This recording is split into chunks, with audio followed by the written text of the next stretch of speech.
is the way the world is. I mean, just why is the world the way the world is? Is the world the way the world is because that's just the way the world is? Or is the way the world is because the world has been made that way by people? Now, I know that sounds very confusing, doesn't it? But what I'm saying is, have we got to where we are, where things are by people?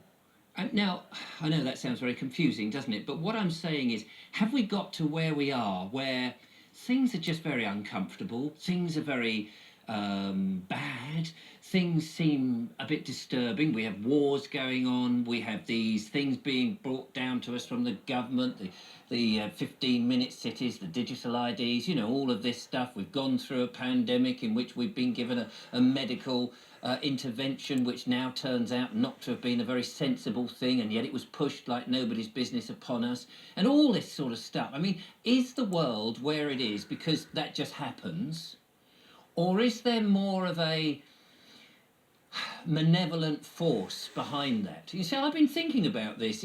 To me, it feels strange that we are where we are in this day and age. I mean, if you think back at the progression of man, and it's very hard to think about the progression of man because there's sort of dark periods in our life. For example, we have the pyramids, don't we? And this sort of notion of ancient civilizations that could do amazing things that we're still trying to work out how the Great Pyramid and many of these other amazing pyramids from 10,000 years ago were actually built. I mean, some people say, oh, well, it was obviously slaves, but how did they get them so absolutely accurately? And then other people say, no, it wasn't slaves, they must have had some other technology. And other people are saying, no, they used levitation or other skills. And then other people are saying, well, actually, it was space people who came down and did all this. And you know, who knows exactly why, but some of the mathematics for the way that the position of these pyramids that are there suggests a super intelligent being or brain behind it. And then we see that man's development has changed a lot over the time, and we go to the Anglo-Saxons, if you like, or the Normans coming in, and it's sort of a different mindset altogether. Okay, we had castles and they've been very well built, but not in the same way as the pyramids. And so then we still have battles and people, you know, trying to vie, however you want to pronounce it, for land and usage and power and all of that. And we get to the Magna Carta becoming signed, and where the people have decided, or the barons have said, actually, look, we can't have kings just having carte blanche, do whatever you damn well like. I think there should be some sort of rules based on a common principle. And we had, of course, the common law, in which to do no harm, which had been there for, well, it's a moralistic law, isn't it? Do no harm. It just basically means don't hurt anybody. And then we've got the use of statutes and rules and things that Parliament have come in order to try and just make people behave a little bit better. And then I always wonder, there's always that business about, well, if we're all equal in the law, who's above the law? I mean, is the king above the law? I don't know. Can he just go around and murder people left, right and centre if he wants to, and have nothing come back to him? Or what about the Prime Minister? Is he above the law? Should he be able to do murder and kill people, or have parties at certain times when everybody else is not allowed to have parties? You know what I'm saying. Is there anybody who's above the law? And generally, I think we all agree that nobody's above the law. And so, therefore, if nobody's above the law, we're all equal in the law. So how is it that some people can make laws that penalise us unless we actually consent to it? And that's what I believe voting is about, being part of the voting system and being part of the government.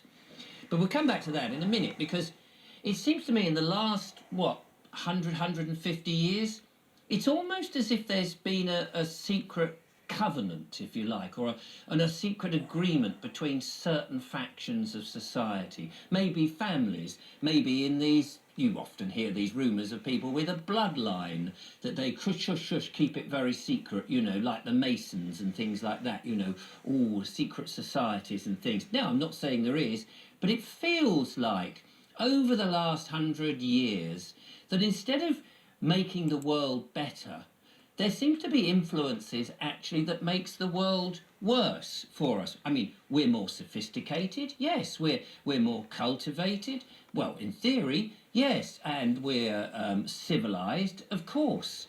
And yet, in this modern society, things seem to be going wrong. I mean, we've had more wars, haven't we? We've had the First World War and the Second World War, and let's face it, if you were a wise banker, you could, I don't know, bankroll both sides and you'd still be making money, would you not? We've had things happening which just seem a bit unusual in a civilized and cultivated and sophisticated world. For example, why is it that the people who seem to get very rich, or the corporations that seem to have more of the customers and more money and are everywhere, are the ones that actually seem to be doing things in a more detrimental way for society? Why is it that certain rich people can fund, for example, think tanks that then decide to come up with plans which actually are going to penalise people much more and infiltrate through the government? And it's almost as if the government, the people in the government, are actually not really in control of families. Maybe in these, you often hear these rumours of people with a bloodline that they shush, keep it very secret, like the Masons and things like that, all secret societies and things. Now, I'm not saying there is, but it feels like over the last 100 years that instead of making the world better, there seems to be influences actually that makes the world worse for us. I mean, we're more sophisticated, yes. We're more cultivated, well, in theory, yes. And we're civilized, of course. And yet, in this modern society, things seem to be going wrong. I mean, we've had more wars, haven't we? We've had the First World War and the Second World War, and let's face it, if you were a wise banker, you could, I don't know, bankroll both sides and you'd still be making money, would you not? We've had things happening which just seem a bit unusual in a civilized and cultivated and sophisticated world.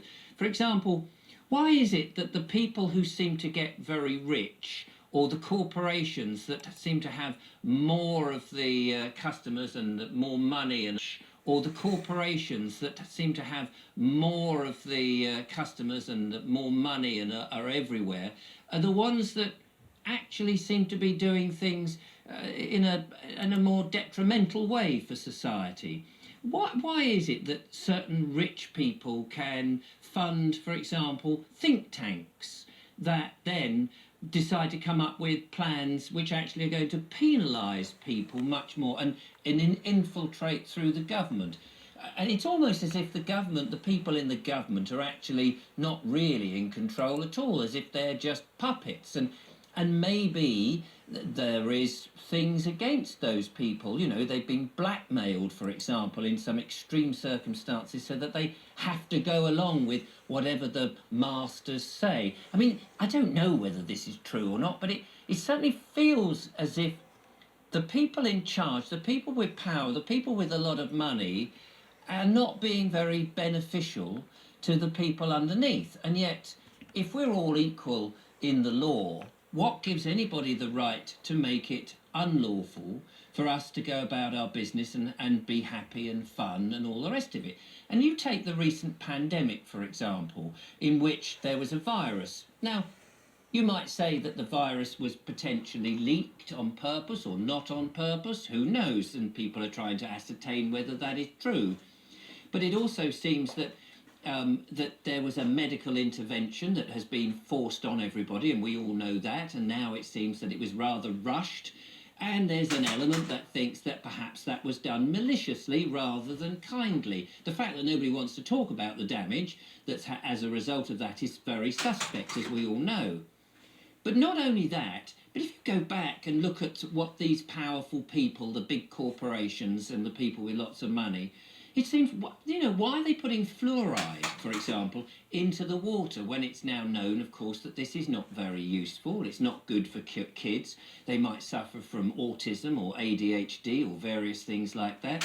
Why is it that there is so much reliance on, say, the pesticides and fungicides and herbicides killing the wildlife? That doesn't seem to be actually very beneficial for society, because it's now also in the water. It's depleting the soil. It's killing off the foods. Why is it that we're so hell-bent on this myth of global warming, and then as a result of this myth, and we're not allowed to discuss the other side, by the way, we're all supposed to agree with it because we've been told this rubbish that 97% of scientists supposedly agree, and anybody questioning that is deemed to be thick and stupid.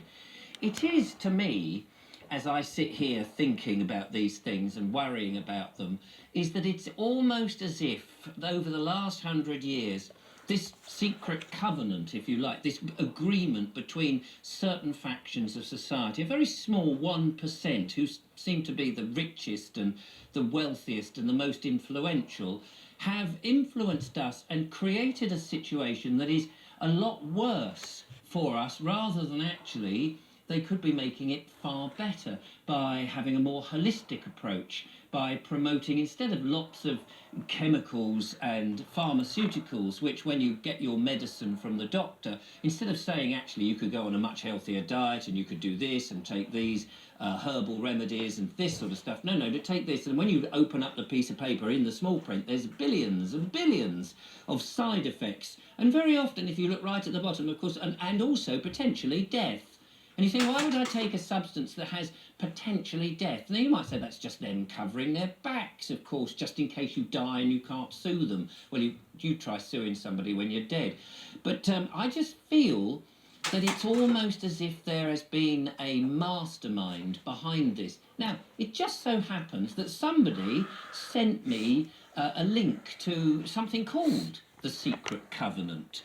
And it started to explain that over the generation, these people had been doing deliberately things that would be actually no good for society, such as emphasising the colour of people's skins and dividing people along that, or putting stuff into the water or into the soil or into the atmosphere, or generating lies that frighten people, and then coming up with a solution that might help them but actually is full of poisons. And it was fascinating to read this because my mind was going, as I say, in the same direction. I'll leave a link so you can read about this secret covenant. Now, I can't tell you whether it's true or anything, but it's certainly revealing.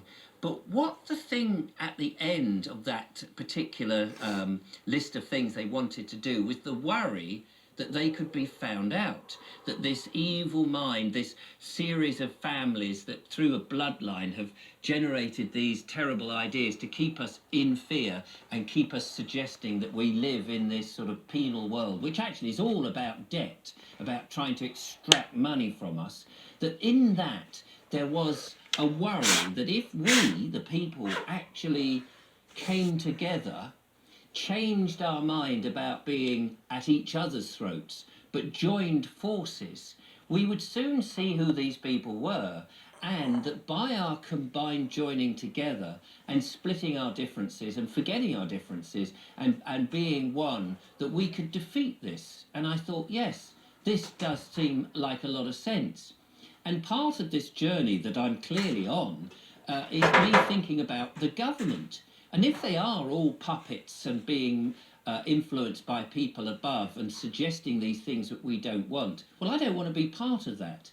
So it's almost now as if we actually need to get rid of the whole structure of the government as we see it at the moment. Now, that might be like, bloody hell, that's a step too far, Richard. What are you talking about? We know that it doesn't make any difference who we vote for, because we seem to be getting the same, and the parties now are almost just a cigarette paper difference between them. They all seem to be there down to sort of guiding us, herding us into smaller and smaller enclaves and taking away our power and our freedoms and frightening us and continuing to poison our minds with all sorts of rubbish. Well, it seems that that's not what we want, and that's where it comes back to who is above the law. Are they above the law? Because if they are above the law, then yes, they can have a tyrannical government. But if they're not above the law, if we are all, as individual people, if we are all the same, equal in the law, then what gives them the right to govern us the way they do? Because we don't have to consent to it.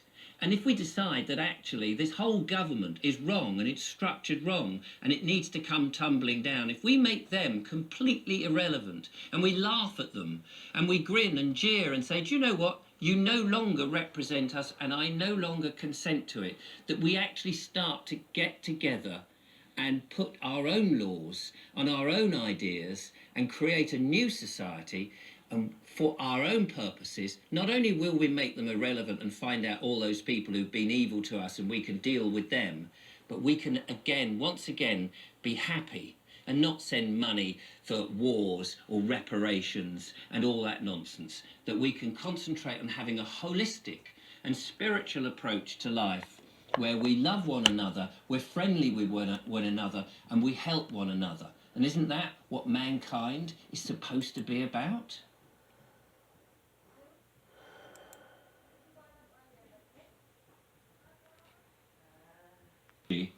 Is pretty astounding, isn't it?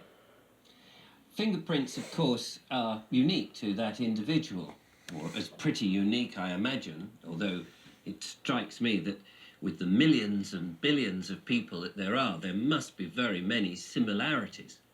But we're told they are unique.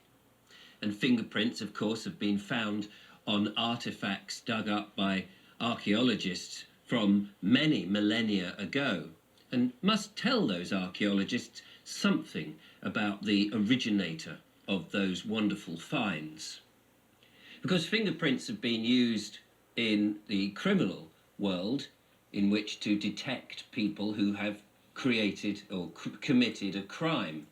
And we've seen that in the police service and forensic technology. And I think it was the late Victorian period that this started to become useful, in which to pinpoint who may or may not have been involved in a crime as they were detected in crime scenes. I was astonished, however, when my girlfriend, the lovely Julia, said to me that her son went to a school in which it was totally cashless.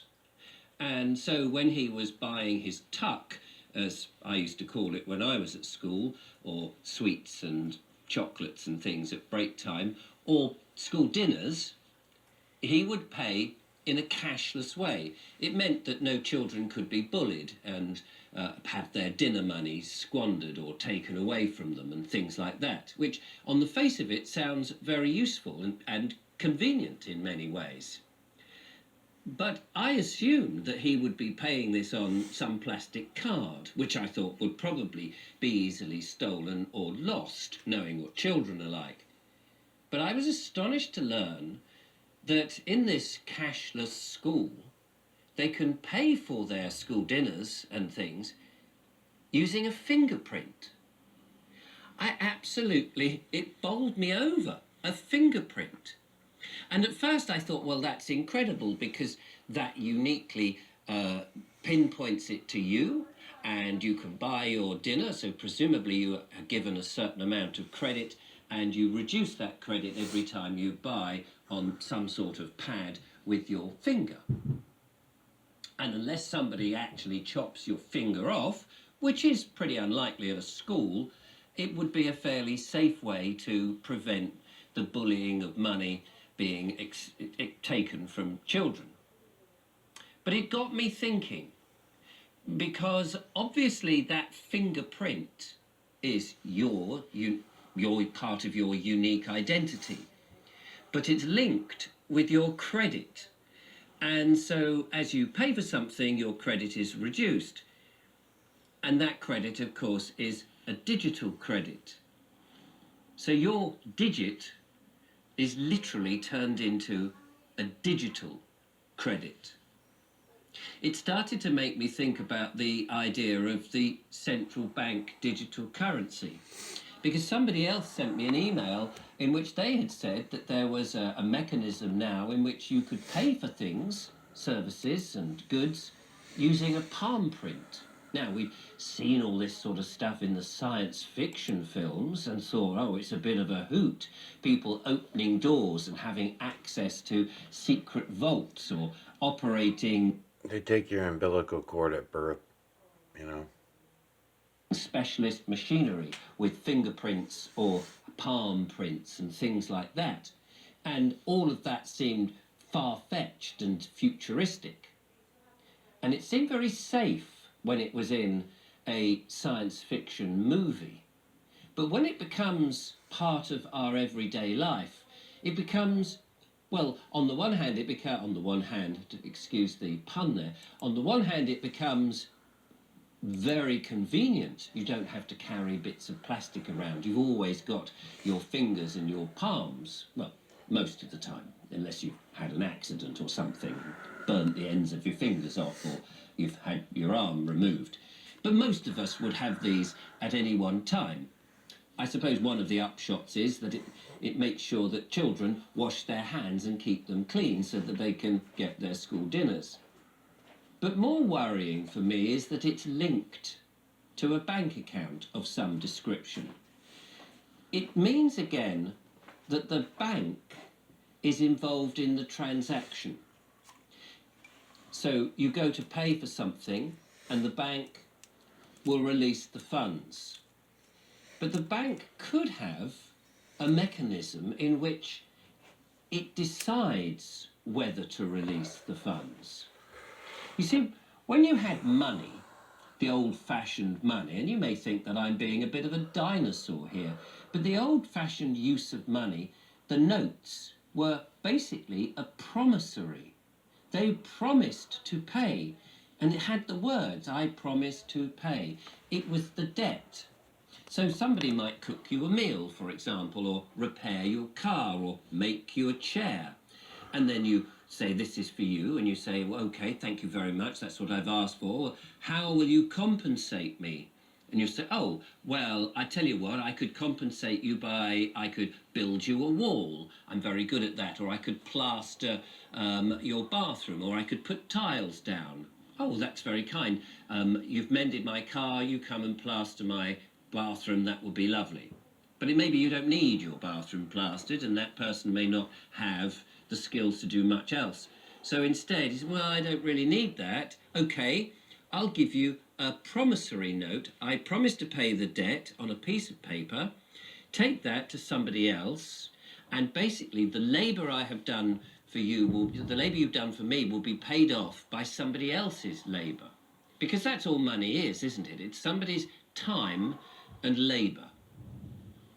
And so this is basically the basis of money. But that's a private transaction between two people.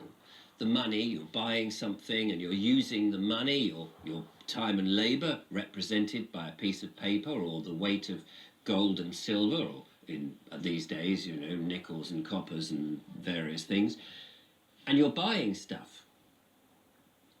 It's not linked to some bank who's making a decision. And these days, of course, we're talking about the net zero agenda, the global warming business, the decision, of course, that people can say, hang on a minute, you've been a bad boy, you've used up too much of your carbon credits, so therefore you're there in the grocery. We know it's you because you're using a fingerprint or a palm print. We've already used face recognition to know it's you, and you want to pay, but you've used too many credits up. No, we won't let you buy those items, or most of those items. You can't have that sirloin steak of beef because we deem that meat is now bad for the environment. So I worry again, whilst it's great for my girlfriend's son to be in a cashless school for the reasons they give to stop bullying and coercion and stealing of money or losing money, and so that the parents are in control. I wonder what it also teaches children about what money is worth, what it's about. If you don't have it, if you're not there counting out the cash that you have in your pocket, You see, when I was at school and you went to the tuck shop and you could afford a Mars bar or a Milky Way or some sherbet lemons or whatever it was, or to the sweet shop, you had the money, you saw how much you had, and you worked out how much you could get. You got an idea for what money or what the money represented was worth. But in this very convenient and easy world where technology is almost supplanting our ability to think, I wonder what that is worth. But worse and more insidious is the fact that you're introducing a third party who is making the decision whether or not you can have the cash or not. And even if all of that was just a worry too far, we've all been to the bank once when the machine outside didn't work and say, excuse me, I want to get my cash out. Can you give it to me because the machine isn't working and the card won't go in? And the bank say, oh, I'm ever so sorry, our computers are down. Oh, well, that's not my problem. Please, can you just give me my cash? I've given you my cash. Can I have it? No, I'm sorry, the computers are down. And until they're up and running, we can't access your account. So we know that technology can be a problem. Why? Why would we want to do that with one of the commodities that's so important? Our time and our labour represented by money. It beggars belief.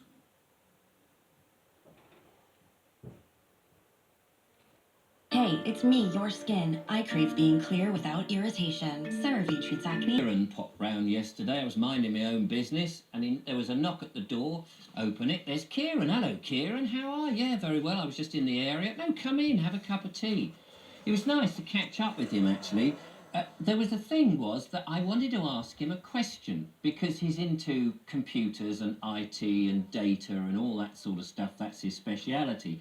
And I said, it's interesting because I'd watched this presentation in which it was showing the future, the not so distant future that we're all going to have, being herded into 15-minute cities in order to save the planet because it might implode because of global warming, trying to keep people's, I don't know, their emissions as low as possible. And in order to do that, they would need to just keep an eye on us. And I said also they were revealing in this that they're listening to our phones, recording conversations should we say the wrong thing, and that there would be smart lampposts positioned in the streets with special lighting so that they can keep a good eye on us with cameras and listening ears, so that this technology was there. They would say, of course, to protect us from all sorts of terrible things, but actually it was to monitor us and make sure that we behaved.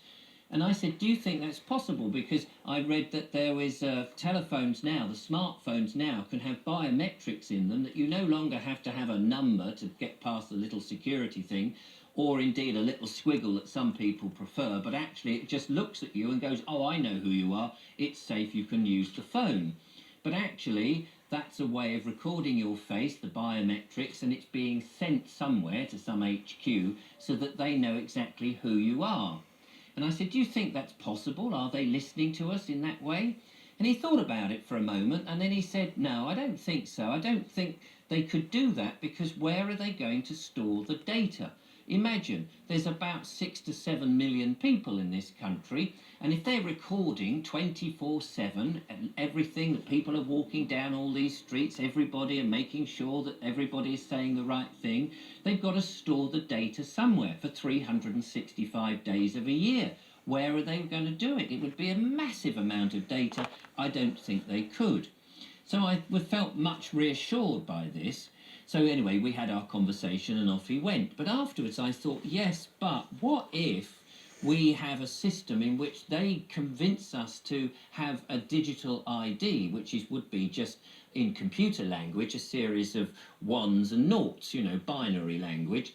And then what with 5G, scanning left, right and centre, they would only need this one little digit to know where we are, to scan where we are. And we already know that what with all the security cameras and everything else, if you wanted to find somebody, it would take a bit of time, but you could look through all the footage.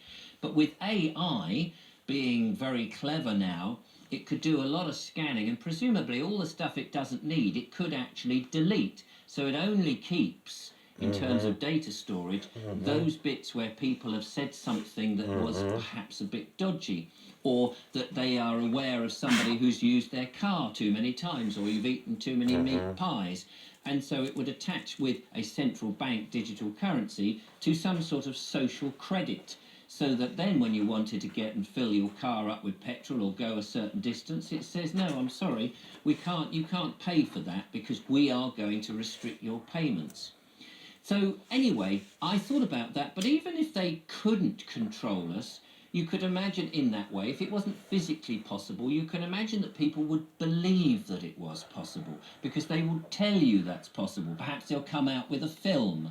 You know, a film will suddenly appear, maybe a remake of 1984 by George Orwell, and it will reinforce the idea that the government, Big Brother, can actually spy on you. People are referring it to all the time. We think that Big Brother is spying on us and listening to us, and maybe they are, maybe they're not, but that's what we believe. And because we believe that, we've enslaved ourselves. And in fact, if we give all the information the government wants to have a digital ID, or to agree to switching over to a central bank digital currency, or even that we want to go towards net zero, what we're saying is that we agree to it. We're giving them our consent, and by doing so, we are thus enslaving ourselves. And so we don't feel that we're free at all. But are we free? That is the question I want to ask. Are we free? Of course we are, unless we consent otherwise. And I don't consent to be enslaved. So I've made some notes here to try and help explain this. So unless we give up and hand over the information and consent to have a digital ID, we then become part of their system.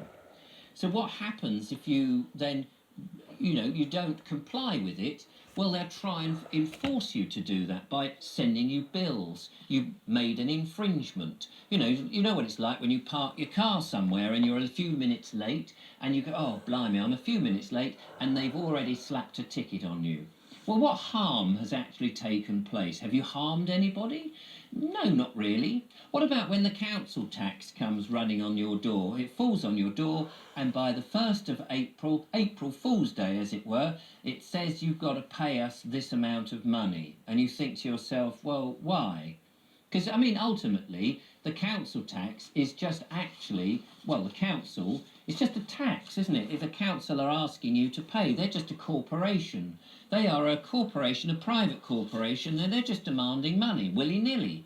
It's the same thing as if, say, I don't know, Amazon, that's a corporation, or Netflix, that's another corporation, or let's face it, I don't know, Ben & Jerry's ice cream, that's an American corporation. If they just knocked on your door and said, excuse me, could you give us some money? What would you say to them? Is it, sorry, what for? Oh, well, we're going to do this service and that service for you. Can you just give us some money beforehand? And you say, well, I don't know that I've agreed to this. Have you agreed to the amount of money that you're going to pay in your council tax, or did they just set it and tell you that's what you're going to pay? I don't remember consenting to it, you see. I don't remember actually saying, well, where's the contract then? Where's the agreement, the contract that I have with you, a corporation, to say that I'm going to A, pay you, and B, that you're going to say you're going to do these services? Oh, well, we've sent you a demand and we've told you what we're going to do. Yes, but I don't think I've consented to it. It's not really an agreement, is it? You see, there is something called common law. You may have heard of it. It is actually the most basic thing that we as free people have. Common law. Everybody has to comply with common law, natural law. Then you have statutes and rules and things, legal proceedings, which sit on common law, but isn't common law. They work within it or on top of it, and they presume, of course, that you will obey all their rules and their statutes. But of course, if you don't consent to it, you just rebut it and say it's a presumption. You're presuming I will, but if I rebut it, then it's got nothing to do with me, thanks very much. I'm abiding by common rule.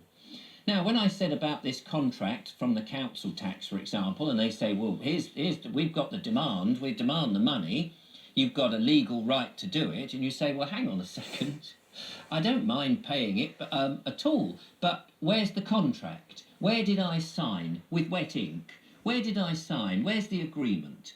And they will struggle there to give you an agreement, because unless you actually have signed an agreement with them, which I haven't, it just comes. It just comes every year, it just comes. And I haven't signed an agreement, so I haven't given them my consent. And the thing about common law is, for any contract to be enforceable, it's got to fit four basic principles. And I've written them down here. The first principle is there's got to be full disclosure. So when you have a contract, there's got to be full disclosure about what's in the contract. There can't be anything hidden. There's nothing, you know, in the small print that you can't see. Both parties have got to know exactly, to the letter, what's in the contract. So that's number one. The second one, it's got to have equitable considerations. In other words, that the money value of it, let's say, mostly it's about money, that the equitable value is right. So you might think, just say with council tax, for example, that for them to take the bins, for them to potentially send an ambulance for you, or if your house comes on fire, or that you need the police to come round and look if there was a burglary and stuff, that what you're paying for is about the right value. But also bearing in mind you're paying also for the council, the building, the upkeep, and paying for all the officers who are sitting there. You're paying for their salaries, whether you like it or not, and the cars that they drive and all the other bits and pieces. And you have to think to yourself, is that of equitable value, the rate that they give you? And if you think it is, then that's fair enough. But you may want to negotiate. You may want to say, well, actually, I don't think that what you're charging me there is quite right.